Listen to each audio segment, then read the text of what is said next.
नमस्कार मंडळी, कशी आहात सर्व? स्वागत आहे तुमचं आपल्या एक नवीन एका ब्लॉग मध्ये. ऍक्च्युली मला माहिती आहे की तुम्ही न्यू मॉम आहेत, म्हणूनच तुम्ही माझा आजचा व्हिडिओ बघताय. आणि आजच्या व्हिडिओचा टॉपिक काय, बाळाला 6 महिने कंप्लीट झाल्यानंतर खायला काय द्यायचं म्हणून. गोलूला 6 महिने व्हायला अजून टाइम आहे, त्याआधीच मी हा व्हिडिओ पोस्ट करते, कारण की बऱ्याचशा न्यू मॉमच्या रिक्वेस्ट होत्या की आधीच आम्हाला काहीतरी शेअर कर. आता माझं बेबी म्हणजेच गोलू 26 जानेवारीचं आहे. कोणाकोणाचं लवकर झालेली डिलिव्हरी, कुणाकुणाची लेट पण आहे. त्याच्यामुळे म्हटलं सगळ्यांना इन्फॉर्मेशन भेटेल, सगळ्यांना माहिती भेटेल. आणि तुम्ही खूप सारे जणांनी क्वेश्चन सुद्धा केलेले होते मला, सो त्यांच्यासाठी सगळ्यांसाठी म्हणजे तुमच्यासाठी मी हा व्हिडिओ बनवलेला आहे. सो शेवटपर्यंत नक्की बघा. चला स्टार्ट करूया. खूप सारे न्यू मॉमचे बरेचसे क्वेश्चन्स आले, त्यातले कॉमन क्वेश्चन मी तुम्हाला सांगते. 6 महिने झाल्यानंतर बाळाला पहिलं फूड काय द्यायचंय, कशी कन्सिस्टन्सी असली पाहिजे, किती वेळेस द्यायचंय आणि काय द्यायचंय, ह्या सगळ्या गोष्टींची नाही, सगळ्या प्रश्नांची उत्तर मी तुम्हाला देणार आहे. पहिली गोष्ट म्हणजे बाळ 6 महिन्याचं झाल्यानंतरच बाळाला खायला सुरू करा. 4-5 महिन्याचं बाळ असेल तर अजिबात देऊ नका. पिडियाट्रिशियन कधी सांगत नाही. आणि मी सुद्धा तुम्हाला एक ऍडवाइस करते, कारण की मला एक आहे ना न्यू मॉमचा म्हणजे मला माऊचा एक्सपिरियन्स आहे ऑलरेडी, त्यामुळे मी तुमच्यासोबत शेअर करते. मी एक मेडिकल स्टाफ पण आहे, त्यामुळे तुम्हाला सांगते. आणि त्यानंतर बाळ ज्यावेळेस 6 महिन्याचं कंप्लीट झालेले त्यावेळेस लगेचच ब्रेस्ट मिल्क सप्लाय बंद करायचं नाहीये.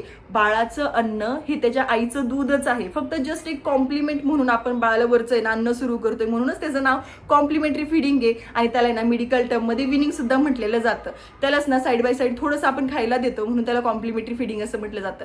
आता बाळाला खायला काय द्यायचं, तर 3 गोष्टी मी तुम्हाला सांगणार आहेत. तर बाळाला सुरुवातीला आहार सुरू करताना या 3 गोष्टी ना म्हणजे इथून तुम्ही सुरू करू शकतात. एक तर तुम्ही राईस प्युरी देऊ शकता, त्यानंतर डाळ प्युरी. आता डाळमध्ये कोणती डाळ, तर मुगाची डाळ, मसूरची डाळ आणि तुरीची डाळ अजिबात वापरायची नाही. हरभऱ्याची डाळ तर अजिबात वापरायची नाही, फक्त आणि फक्त मुगाची डाळ. कारण की मुगाची डाळ पचायला हलकी असते, त्यामध्ये प्रोटीन ना खूप जास्त प्रमाणामध्ये असतं आणि बाळासाठी ना खूपच इफेक्टिव्ह आहे. आणि त्यानंतर तिसरी म्हणजे तुम्ही इथे ना फ्रूटचा सुद्धा वापर करू शकता. त्यामध्ये बनाना आहे ना, बनाना प्युरी सुद्धा तुम्ही देऊ शकतात किंवा ऍपल प्युरी सुद्धा देऊ शकतात. पण स्टार्टिंगला मी तुम्हाला बेस्ट ऑप्शन सांगते, प्युरी घ्या तुम्ही, नाहीतर मग ना मुगाची डाळीची प्युरी सुद्धा वापरू शकतात तुम्ही. आता त्यानंतर किती कन्सिस्टन्सी असली पाहिजे, तर ना तुम्हाला सांगते, बाळाला द्यायच्या वेळेस ना त्याची कन्सिस्टन्सी एकदम पण पातळ नसली पाहिजे. आधीच्या वेळेस आपण फक्त डाळीचं पाणी आणि ना तांदळाचं पाणी द्यायचो, म्हणजेच भाताचं पाणी द्यायचो. पण आता तसं करायचं नाहीये, कारण की त्यामध्ये न्यूट्रिशन काहीच नसतं, सगळं पाणीच असतं ते. आणि त्यामधूनच बाळाचं पोट भरतं, पण न्यूट्रिशन त्याला काहीच भेटत नाही. इथं आपल्याला काय करायचं, प्युरी द्यायची आहे. त्याचे सगळे व्हिडिओ, सगळ्या रेसिपी मी तुमच्यासोबत शेअर करणार आहे. सो अजिबात टेन्शन काही घेऊ नका तुम्ही. आणि त्याची ना कन्सिस्टन्सी ना म्हणजे चम्मच मध्ये घेतल्यानंतर आपण असं थोडंसं पडलं पाहिजे. जास्त पण घट्ट घ्यायचं नाही आणि जास्त पण पातळ घ्यायचं नाही. तेवढ्या गोष्टी तर तुम्हाला कळतीलच. माझ्याकडे जर काही असेल तर इमेजेस मी तुम्हाला इथं शो करते.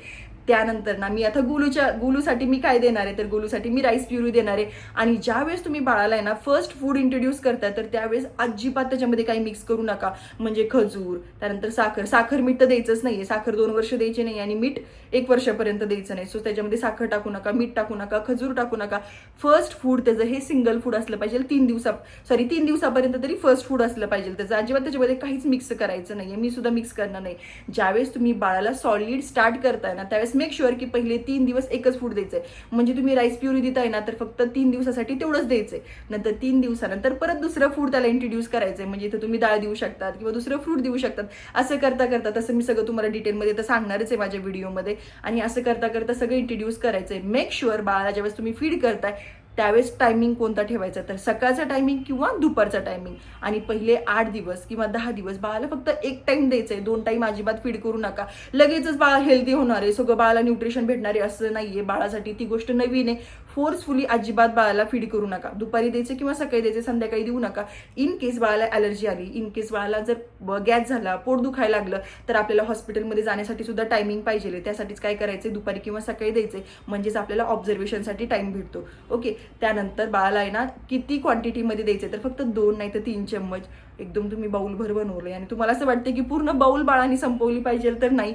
फक्त 1-2 चम्मचच काय करायचं, बाळाला इंट्रोड्यूस करायचे. फोर्सफुली अजिबात त्याला देऊ नका. त्याला जर नाही आवडत ना तर नको. नेक्स्ट टाइम तुम्ही काय करा, वेगळं काहीतरी ट्राय करा. ओके. अशा सगळ्या काही गोष्टी फॉलो करायच्यात. आणि त्यानंतर आहे ना खूप सारे रेसिपीचे व्हिडिओ मी तुमच्यासोबत आता शेअर करणार आहे. गोलू ज्यावेळेस 26 जानेवारीला 6 महिन्याचं कंप्लीट होईल, त्याला मी ना राईस प्युरी देणार आहे. त्याचा सुद्धा व्हिडिओ मी डिटेलमध्ये शेअर करणार आहे. आणि त्याच्या आधी ना मी शॉपिंग स्टार्ट करणार आहे, जसं की त्याचा छोटा कुकर, छोटा पॅन, त्यानंतर मिक्सर, ह्या सगळ्या ज्या काही गोष्टी 6 महिने कंप्लीट झाल्यानंतर बाळासाठी काय काय घ्यायचे त्याचा सुद्धा डिटेल व्हिडिओ बनवणार आहे मी. तुम्हाला आवडतं का नाही बघायला ते सुद्धा कमेंट सेक्शनमध्ये मला नक्की सांगा. आणि असं काहीच आहे, व्हिडिओ आवडला असेल तर व्हिडिओला एक लाईक करा आणि आपल्या चॅनलला जर नवीन असाल ना तर प्लीज प्लीज प्लीज व्हिडिओला ना सबस्क्राईब करा. आणि अशा छान छान व्हिडिओसाठी ना तुम्हाला सांगते, मला सुद्धा तुम्ही टॉपिक सजेस्ट करा मी ना बाळासाठी, किंवा ना तुमचं जर काही प्रेग्नेन्सीचं रिलेटेड काही क्वेश्चन असतील ना त्याबद्दल सुद्धा मी डिटेल व्हिडिओ मी नक्की बनवणार आहे. So stay tune. आणि हां, भेटूया नेक्स्ट ब्लॉगमध्ये न्यू टॉपिक सोबत. Thanks for watching. बाय.